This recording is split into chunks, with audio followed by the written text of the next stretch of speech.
the communities there. We have the Bemba, we have the Nyanja, Ochewa, Tonga, Lozi, Lunda, Kaunde, and Luvale. Don't mistake those names to be coming from the western part of the country. No, those are for Zambians, right? But let's go to our proverb today. A small tick can cause great sickness. A small tick can cause great sickness. How would you interpret that? I think what I'd get from that is most problems usually start very insidiously. So you tend to want to ignore problems when they're small. But if you ever look back at any big problem, there were clear warning signs from the word go. So that's how I'd take it. There were small problems from the word go. You should have looked into them. All right. What's happening in Kiambu? It's a very basic, rudimentary question, but hey, let's go with that sometimes, no?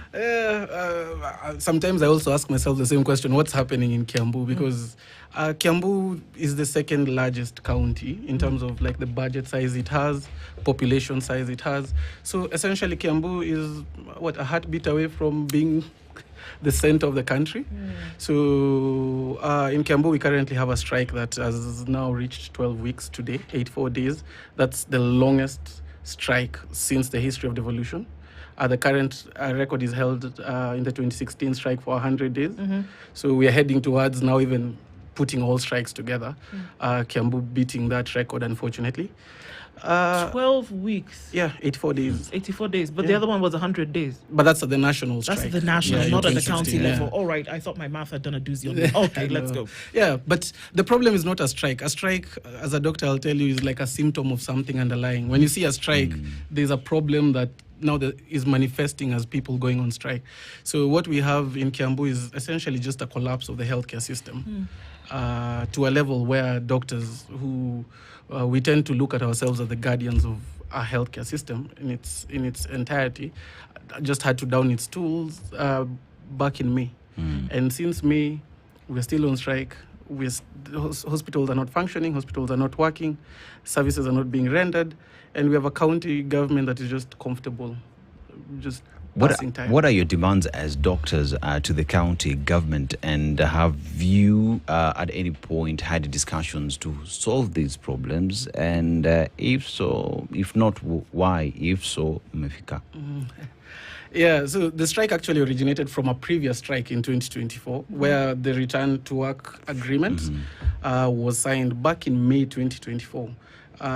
Many counties implemented what had been agreed, but unfortunately for Kiambu, it did not.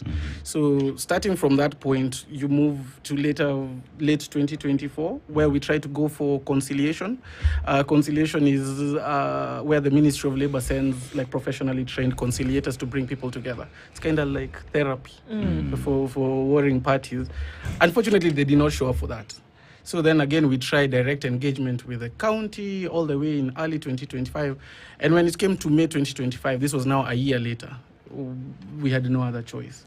So we gave a 21-day strike notice, which is 3 times longer than what even the law requires you to do, because we really didn't even want to go on strike. We just wanted engagement and a way forward, because these things had already been agreed upon.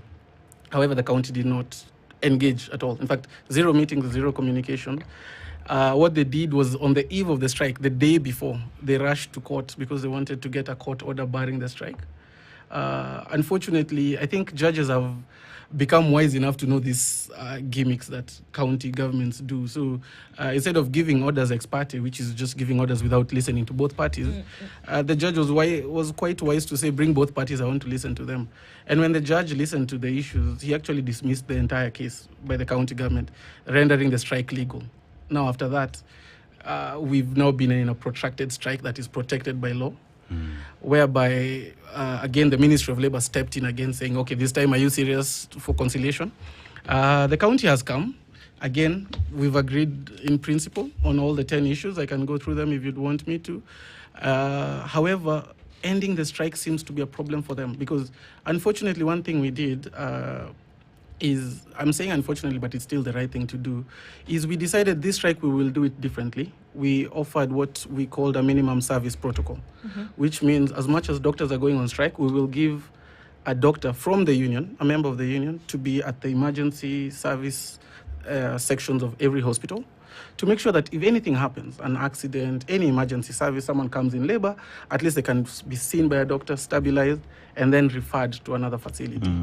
Now, that is good because it protects life and limb. Unfortunately, if you have an intransigent employer, they can get comfortable with that, right? Like they can just feel after all, people are not dying. People are not dying, exactly. So as much as we've been engaging and we've been having discussions and we've agreed on the issues, which were already agreed upon anyway, they seem to be a bit comfortable with that. So that's why you can see we are now like on the 12th week. My question is, you earlier said hospitals in Kiambu, nothing is happening. Yeah. What's the impact then on patients in terms of health service delivery? What's happening? Yeah, so people moving out of the county to other places. What's going on? Yeah, so what we are seeing with our hospitals, because we look at weekly reports from the hospitals, the wards are empty essentially. You can't get any form of advanced treatment. So yes, you can be stabilized, but if you needed, for example, an operation after that or something scheduled, you'd have to go to the neighboring counties of Murang'a, Nakuru, Nairobi. A lot of people are coming to Nairobi now to seek treatment. The other problem you're seeing is because you don't have enough staff, even the level of care is not that good. Because remember, our hospital system works on like a pillar of doctors at different levels. So even if I'm stabilizing a patient at casualty, you want a very senior consultant to be around and on call in case that emergency is quite a serious emergency. So we are also seeing increased levels of mortality. For example, Roiro Level 4 Hospital, before this strike, had no maternal mortality. This is a mother dying during childbirth, which is something that should never happen in the year of our Lord 2025. During this strike, we've lost 2 mothers, unfortunately. Same to Thika. 0 mortalities, maternal mortalities. During this strike, we have had 2 at the Thika maternity. And these are numbers that we had gotten to a point of eradicating completely. So mortalities have gone up. I think, Dennis, you saw, let me just mention the name because he's a public figure, the comedian who used to imitate Riggy G. Oh, yes. Yes. He died at Kiambu Level 5. Yeah. And sometimes I feel bad bringing up prominent people, but the people who everybody know, but everybody who dies is a prominent person to their loved ones, right? They are loved, they're appreciated, they mean something, they have memories together. So, but as much as I bring up these names, and I think also you saw the story of a gentleman with his grandchild crying at Igegania Level 4. Oh, yes. Yeah, that was also during this strike at Kiambu. All of these horrific things are happening during the period of this strike, because I was going to ask you, so then what's happening at the hospitals? But, by your own admission, you've talked about empty wards. People are not coming here. Say for an emergency situation where there is a begging for somebody to do something about that. And so we're talking about level 5s, level 4s from Thika to Kiambu itself, and then, across board, Tigania, this area. All of this is not happening, and there's comfortability from what you say from the county government in terms of, okay, well, nobody's dying, but except they are. Nothing is really moving, except it is. And from what you're also saying, that essentially the ball is in the court of the county government to now move the needle. Is that the case? Yes. Because essentially, when you go on strike, 2 people must engage, right? And as much as we've come to the table, we've agreed on these issues, the county must then come and say, okay, fine, let's sign on this agreement, and we start the process of implementing it. But then when you just decide, you know what, we have more important things to attend to. We have a devolution conference where we want to go showcase our small piglets that we give our farmers, and trying to manage the situation almost like a PR nightmare more than like an actual problem you need to solve. So they come out with statements explaining, oh, this person, why they died is because of this or this incident. Like I think last week there was a lady who had come to a hospital with a pregnancy, and the child inside had succumbed, unfortunately. We call it an IUFD. And in such a case, you need to deliver the dead infant. And the mother had stayed there for a long time, right? They should have this attended to. And someone recorded the video and brought it up on social media. And they have a team of bloggers and PR specialists who come out, bring out these statements, addressing what specifically that issue had to do with. instead of just addressing what the issue is. I mean, Kiambu is a place where very many people, even in Nairobi, live in Kiambu. Anything can happen to you while you're in Kiambu. So it is almost a matter of national importance that Kiambu, as the second largest county, should be up and running. Otherwise, you can't talk about universal healthcare, you can't talk about all these other big programs you want to roll out when you have such a big, important part of the country that is not working. Okay, so what are you all asking for? So our issues ranged from several things, but the first one was actually employing more doctors. Okay. Because if you look at the ratios of doctor to citizens in Kiambu, it's one of the lowest, even in the region. Like, we're not even comparing it with a modern day developed Norway or Sweden, but if you compare it, for example, with like Nyeri, that's one doctor for every 5,000 citizens. People like Moranga are down to like one doctor to 5,000. Kiambu is almost 1 to 9,000, 10,000 doctors, right? Because Kiambu has 300 doctors for a population that is almost 3 million. And the worst thing about Kiambu is there's a lot of inflow of people in and out of Kiambu. And the problem of shortage of doctors is actually a problem at very many levels. One, it's about patient safety. If you are to board a plane, Dennis, and you are told this pilot, since Monday, has just been in the air, on the runway, on the air, I think most people would say there's no emergency worth risking my life to fly with this kind of fatigued pilot. So when you have a shortage of doctors, that's the first problem that happens. The second thing that happens is you start finding people suffering from burnout. Kiambu is the same county that we've lost, just in the same 1 year, we've lost 2 doctors to suicide. There was a girl, a female doctor in Gatundu, if you remember. There was also another doctor in Thika level 5. These are hospitals in Kiambu. And these are the ones who become prominent because they've had to take their own lives. But we have a lot of people who have succumbed. For somebody who doesn't know, why do they take their lives? Yeah. And you look at, if you look at the specific issues, why they, for example, if you read the letters they left, it's someone who becomes troubled at different levels. Your salary is late. You're facing a lot of social embarrassment where your houses are being closed. There's a lot of breakdown because remember, you're working 76-hour shift. Yeah. You can imagine having a spouse, and the last time I saw you, today is Wednesday. The last time I saw you was Sunday night. Oh, hold on. 76 hours. Yeah. Okay, so let's say that... I can tell you how a 76-hour shift looks like now. Let's do it. Okay. I come to work on Monday morning, fresh. What time? Give or take, I'll be honest, maybe a few minutes before 9. Okay, 9 o'clock Monday morning. I enter, I do my work. At around 5, people who are going home go home. I remain because I'm the one working at night. Right? So you're 9 a.m. still working at night? Yes, I entered in the morning. Yes. But if someone comes at 8 p.m., for example, it's still me who will stabilize them. Okay. We go to theater. So, and that is me the whole night. Then in the morning, the same people who went home find me again. At 9 a.m.? Yes, at 9 a.m. Okay. So we're now Tuesday morning at 9 a.m.? Now Tuesday morning at 9 a.m. I'm there. Okay. If I'm lucky, I have a car. Maybe I have some few things I can freshen up in the car. If I'm not lucky, I have maybe a room. I've left a few things there that I can just freshen up. People come. I'm the one who was there at night, so I tend to even be busier because I know everything that happened. And as people work during the day, they go home. But then there's a night shift to be covered. So I remain. You're still here? Yeah. It's now Tuesday, 9 This is p.m. Tuesday now, 9 p.m., 1 a.m., 2 a.m. That's Wednesday. Now that's now Wednesday morning. Now on Wednesday morning when you come to work, you find, Aseto is still here. So tell us about Tuesday night and what happened. So there's this patient, we took him to surgery, they need another surgery. I'm going to scrub in for that. Luckily for you now at Wednesday around 4:30 is where now you can go home. That's a 76-hour shift. A.M. or PM. So now we've gone to Wednesday, Yes. 4:30. Now that's a 76-hour shift. Okay. Why are you doing this?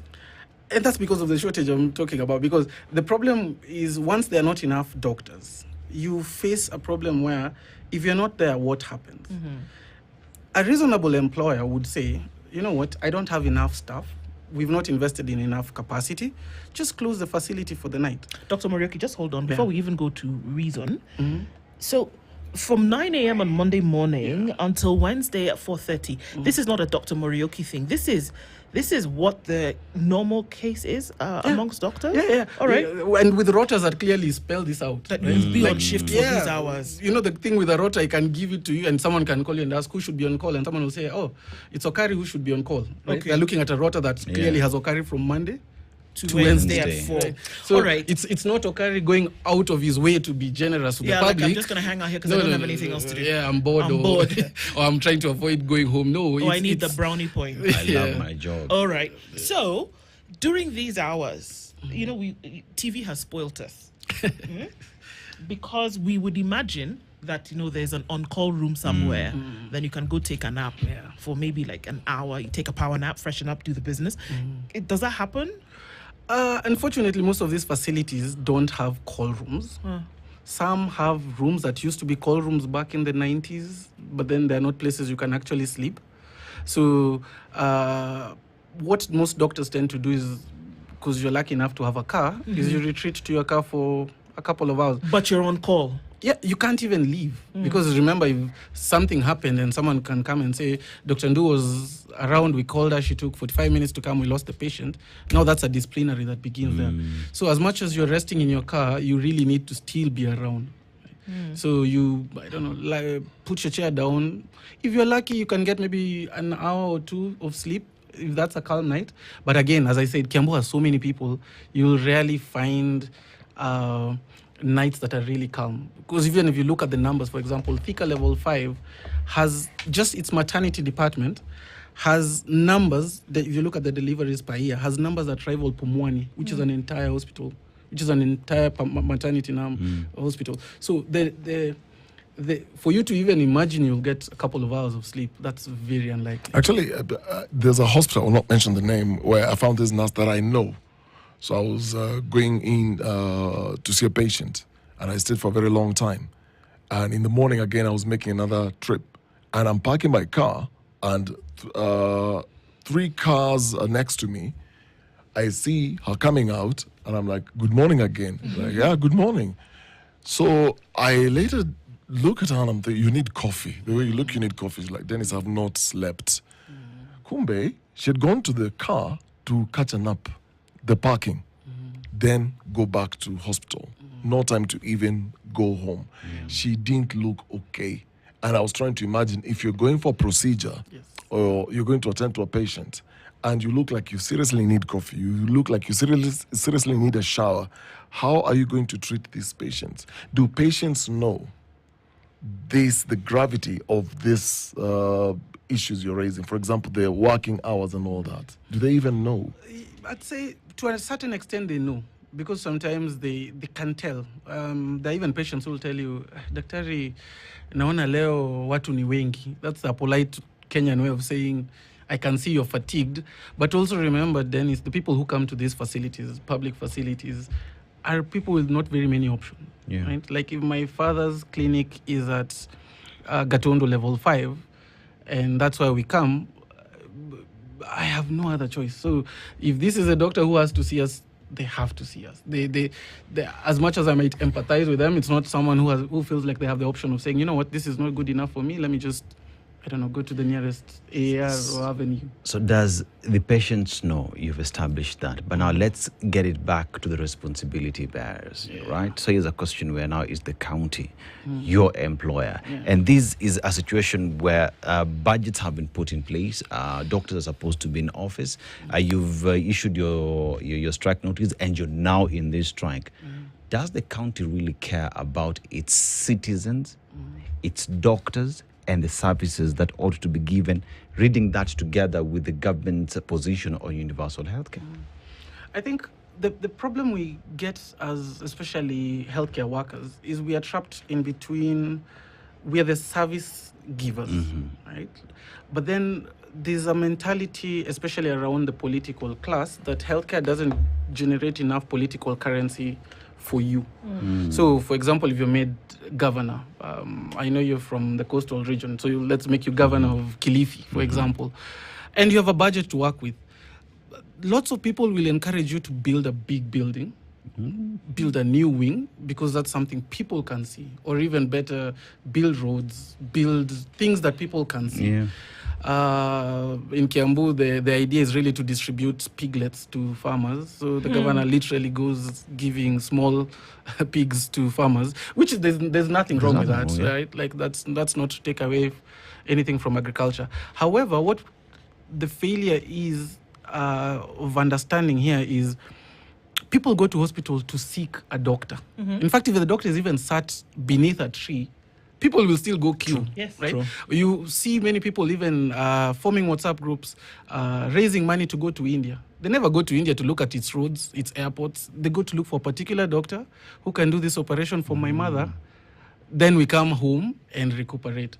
Now, if you take your budget and you employ more doctors, nurses, clinical officers, nutritionists, there's a feeling within the political class that that's things that you cannot recover politically, right? Very many people won't have the nuance of understanding that, oh, this governor has really invested in a very, very good neurosurgeon, and now you don't have to go to India. That's something that we need to awaken within our political consciousness, even as a people, that people can say, that hospital looks the same way, but it functions very differently. It has medication, for example. It has equipment. I'm not being sent out for an imaging scan, then bring it back to the doctor. So from the employer's point of view, they know it. It's just that within middle management, they also struggle to convince the political class. And within the political class, it requires a mindset of understanding that there are things you need to do and invest in.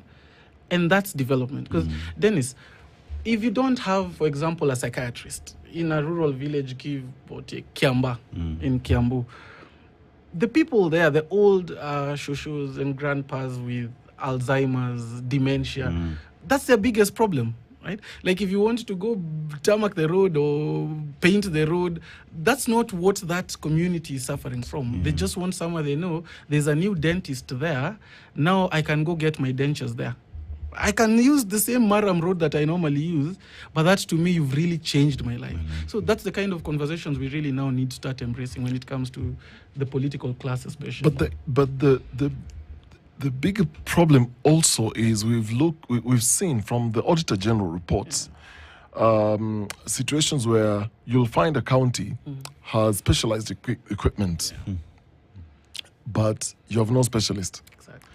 And we're not talking about 2 years ago or 3 years ago. We're talking about a financial year of like 2020, from 2020, that there is an equipment that was bought. It's lying somewhere in a store in a hospital. It's covered. It's in dust. And there is nobody to operate it. So it's not even now. It's a question of having what is priority, have personnel first, then equipment later.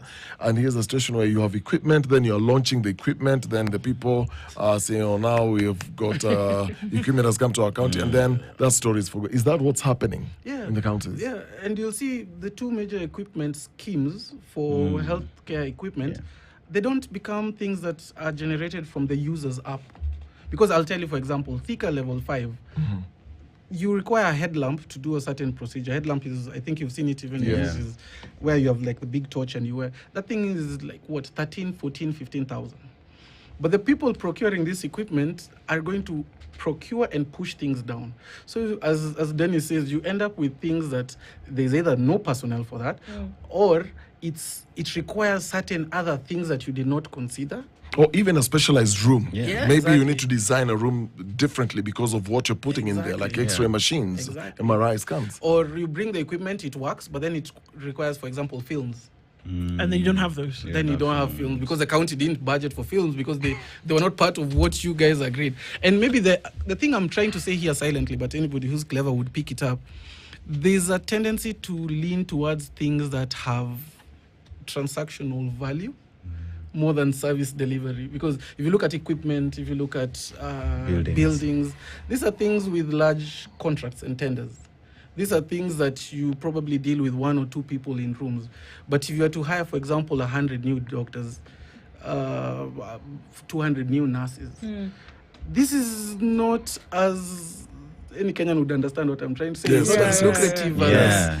So it really requires you to go over and beyond just those simple, simplistic political calculations and think what is right here to be done. What is right here to be done? Yeah. Dr. Bill Muriuki is the KMPDU Secretary General, Central Kenya. The longest strike at the county level, the longest strike ever at the county level since devolution came in. And the questions are being asked in terms of, okay, so what's it going to take to get doctors back into the hospital? Is the county government aware? Well, let's talk about that when we come back from this short break. It's 24 minutes to 10. Begin in a bit. This is the Situation Room, the only way to start your day. Makofi ya the world champion baby. Na hii ni makofi ya Morphix, which absorbs the liquid 3 times faster na haiwezi leak even in 50 different movements. Renewed Morphix, ultimate quality.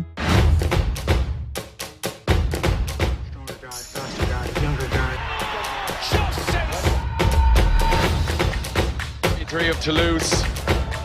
Got a handy enough win here.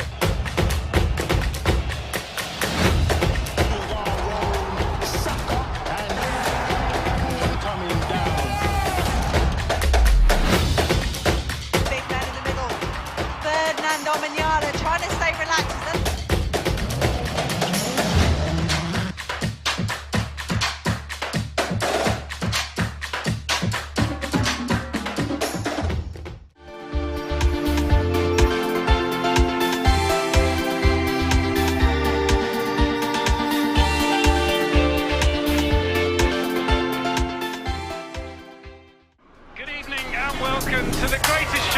This is a people's game. They will be bubbling about this one for weeks and months to come. Let's go! Lights, camera, action. Put your mind on it, live the life that you Ooh, wase! Iko on! Kila game inamata. Reconnect now. Dial star 423 hash.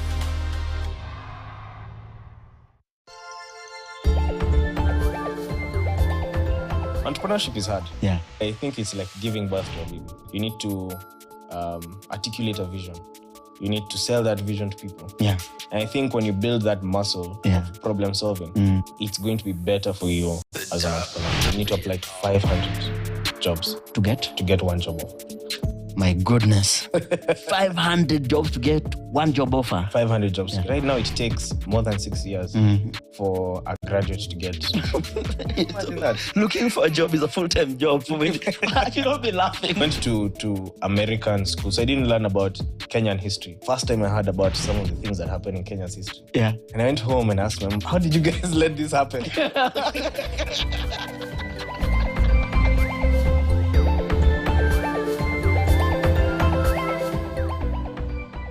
Steal the show with versatile, oriental and elegantile steel roofing tiles. Backed by a genuine warranty only from Mabati Rolling Mills. Visit a dealership or call us today at 0788 202020. This is the Situation Room, the only way to start your day.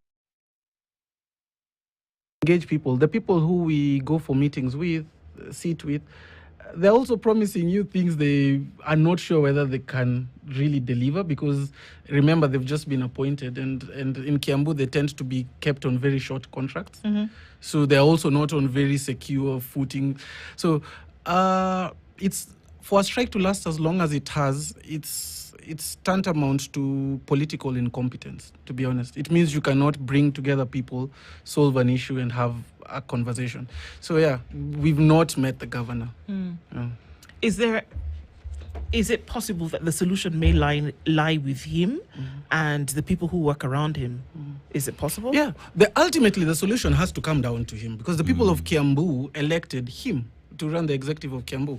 And what we've done, and what this strike is now exposing, is we are really testing our constitution, because we are putting to test all the institutions that have been put up to safeguard devolution.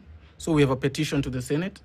The Senator of Kiambu, in fact, Senator Karungo Wadhangwa, has even made a statement on this, and the Senate Health Committee, it's just that they're now in recess. They plan to summon the governor. We've made a petition to the National Assembly, the Health Committee under Honorable James Nikal. They're also looking into this. We've met the elected leaders, because they also have been elected by the same people. This is everybody from the majority leader, Honorable Kimani Ichung'wah, Alice Ng'ang'a, all these MPs from Kiambu. These are your constituents. We've made a petition to the county assembly, which again exposes some weaknesses of devolution, because you wonder, as a county assembly, this is literally the job people elected you to do. There's a health committee within the county assembly of Kiambu. How do you have hospitals shut for 3 months and you wake up in the morning and you say you go to work to represent? Not a single word. Yeah. None, not from the governor, not from the county assembly. So this strike will... Where are they going to hospital themselves? Unfortunately, they never go to those hospitals. In fact, I can give you an anecdotal story that happened, I think early August. The governor decided to just randomly show up to a hospital. He shows up to Wangige. Wangige is in Kabete constituency. Yeah. He enters and asks, what's happening here? Because the thing is completely empty. I mean, a whole ward, there are only 2 female patients at the end. So where are people? It's like going to a school and the school is completely quiet and there are no students. Are they away? So he asks, okay, let's go to the male wing. And when you want to go to the male wing, you're even told, don't even bother. In fact, men have such poor health-seeking behaviors. If female patients are 2, then men, definitely that ward is even closed. Can't remember when they came. Yeah. So you end up in a situation where even as a member of county assembly, why don't you just walk into your local hospital and ask, okay, you know what, when's the last operation that was done in this theater? Where are my people going to? Right? Like I can go around talking about development and attending church functions every Sunday, but that's not what people elected you to do. So when he went to that hospital, he was shocked that there were no people? Yeah. In fact, and I'm happy that he was shocked, because if he was not shocked, then it would mean we're dealing with someone who doesn't care. I think we're dealing with someone who might not really understand what is happening on the ground. That tends to sometimes happen with leaders where your middle-level management do not really tell you what's happening. Because if you hear a governor asking you, where are patients? It means he's expected to see patients. Yeah. Right? So he was definitely shocked. And even when you ask for the numbers, a hospital that delivers around 230 mothers every month, you're being told since the strike we've only delivered 30. Where are all those people, Dennis? Doc. Yeah. So let's talk about the situation at ground. We've handled the county is not listening. The doctors are not here. But then there are the patients who are not showing up even in hospital because they know the hospitals are not working. But then again, what KMPD has done is you have these doctors on call to at least help in the emergency services. And one would assume the conversations that they are having with the Wananchi who are seeking the services. So what are the patients, the residents of Kiambu who come to these hospitals say? What do they want to see done? Yeah, no, in fact, I personally have received a lot of letters from residents of Kiambu. People writing to my office because, and I understand, they would assume we are the reason that they're not getting services. So most write, why did you go on strike? When are you coming back? And I tend to reply to every letter we get. And when I reply, we are now starting to see people starting to take up petitions to the High Court. Because the Constitution guarantees your right to healthcare. And if the county government is coming in between that, then you need to petition all the institutions that can intervene in this issue. And they need to step in. So the residents are starting to get agitated. There's a sense of things are not well. In fact, constantly there.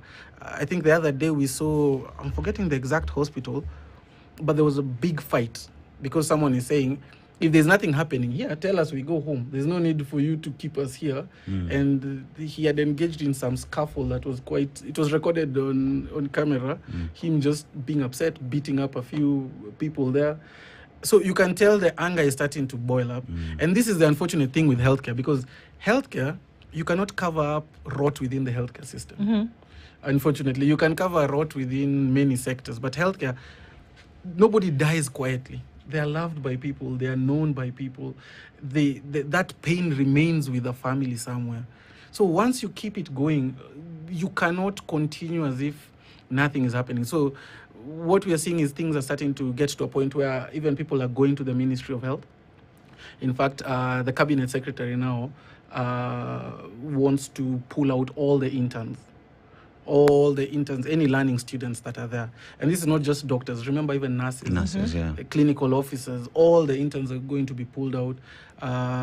University institutions like KU, their medical students usually train, because it's in Kiambu County, they go to hospitals such as Kiambu Level 5, Thika Level 5. Now, in fact, just this week, they've signed a new agreement with KUTRH. So even universities are pulling out of Kiambu, because if there's nothing happening, so many people are being affected by this. And this is an issue where we now want to take it to the highest offices in the land, because at the end of the day, this matter is bigger than any one individual. Dr. Bell, what specific concessions will break this deadlock today? We've really considered on a lot of things. For example, the right number of doctors to hire were 200 more doctors. The county, we've agreed they hire 77. We're okay with 77 for now. So the agreement we had signed last year for promotions of doctors, let me just say what promotions are. As a doctor, you've gone to school for 6 years. You do internship for 7. At that point, you're a general practitioner. So you're working for Kiambu. But then if you want to become a neurosurgeon, you go back for another 6 years. Okay, hang on. 6 years plus 7? 6 years plus a year of internship. Okay, so then it becomes 7. Yeah, so you're a general practitioner. Yeah. Now, the Public Service Commission has a scheme of service that shows you, when you're a general practitioner, this is how much you should be paid, this is your salary and whatnot. But then you decide, I want to specialize and become a neurosurgeon. That requires you to go back to school for another 6 years to do neurosurgery now. When you're done with that neurosurgery, you need to then do a further internship on that neurosurgery for another 2 years. So this is someone who's been to school for 14, 15 years now at this point. This is barring anything happening. University striking, getting pregnant, any deferment. So give it 15 years. And then you find a county like Kiambu is paying that neurosurgeon as a general practitioner. How much are we talking about? In terms of the difference in money. A general practitioner, and the difference would be even like 150,000 in terms of the difference in the salaries between those two. Before getting to the difference, gross salary for this general practitioner, how much is it? Gross salary would be around 200 and something. Okay. Yeah. That's gross. That's gross. So then the difference between whatever that general practitioner is earning to the neurosurgeon is the difference is now 150. To the neurosurgeon now, their gross would be like 500 and something. So, but that's according to the public service. And remember, your colleague who you are with in neurosurgery school works for Moranga and is recognized as a neurosurgeon, is paid as a neurosurgeon, but then now you're still paid as a general practitioner. Yet you're a neurosurgeon. You're a neurosurgeon. In fact, they give you the work of doing neurosurgery cases. Right? So the work you're doing in the facility, people know, oh, go to Tigoni level 4. Dr. Ndu, we have a very good pediatric or an oncologist there.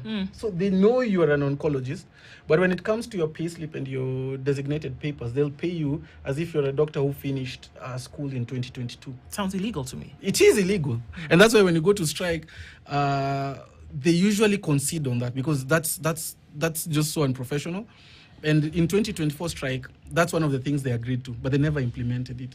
So that's, for example, something that initially when we went on strike, our initial demand was these promotions need to be done immediately. Go print those letters, recognize people as per the title of what they've studied and what they are good at.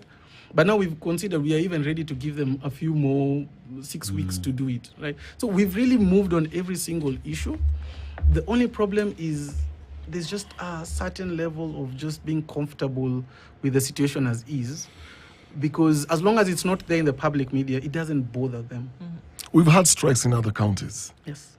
But we've not had one that has been so prolonged like this one. Exactly. Where, let's hit the nail on its head. Yeah. Who's the problem here?